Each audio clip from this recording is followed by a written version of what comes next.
बिस्मिल्लाहिर्रहमानिर्रहीम। आज़ादारी को बेहतर बनाने के लिए तीन शख्स अपना किरदार अदा करते हैं।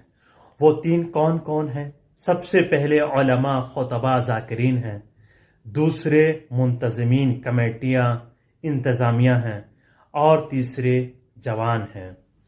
तो पहला गिरोह जो उलमा का है, ज़ाकिरीन का है, खुतबा का है, उनकी जिम्मेदारी क्या है? उनकी जिम्मेदारी ये है कि मिंबर से हक और हकीकत इस्लाम को बयान करें।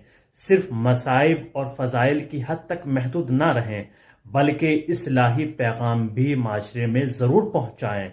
जो इख्तलाफ हो रहे हैं, जो हालात हाज़रा में चल रहा है, और हमारी जिम्मेदारी क्या है आज के दौर में, ये सब उलमा, खुतबा, ज़ाकिरीन की जिम्मेदारी है। इन तमाम चीज़ों को बयान करें।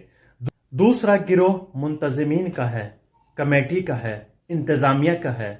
उनकी जिम्मेदारी ये है मजालिस को बर्पा करते वक्त वो वक्त का ख्याल रखें, अजान का ख्याल रखें, नमाज का ख्याल रखें और दूसरों को इस चीज़ की ताकीद करें मुनासिब वक्त पर मजलिस को रखा जाए और मुनासिब वक्त पर मजलिस को ख़त्म किया जाए, चाहे दिन में हो चाहे रात में हो, और दूसरी चीजें इस तरह तंजीम की जाए।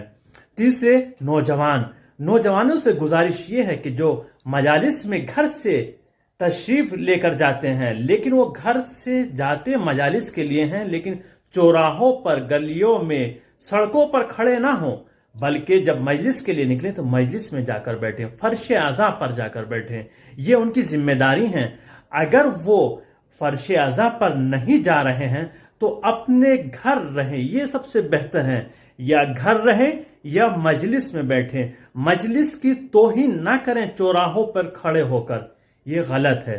तो इन तीनों ग्रोह की जिम्मेदारी अपनी अपनी जिम्मेदारी हैं, जो आज़ादारी को बेहतर बनाने में एक किरदार अदा कर सकती हैं। आप इस पैगाम को तमाम दोस्तान तक जरूर पहुंचाइएगा और हमारा चैनल शेयर और सब्सक्राइब जरूर कीजिएगा।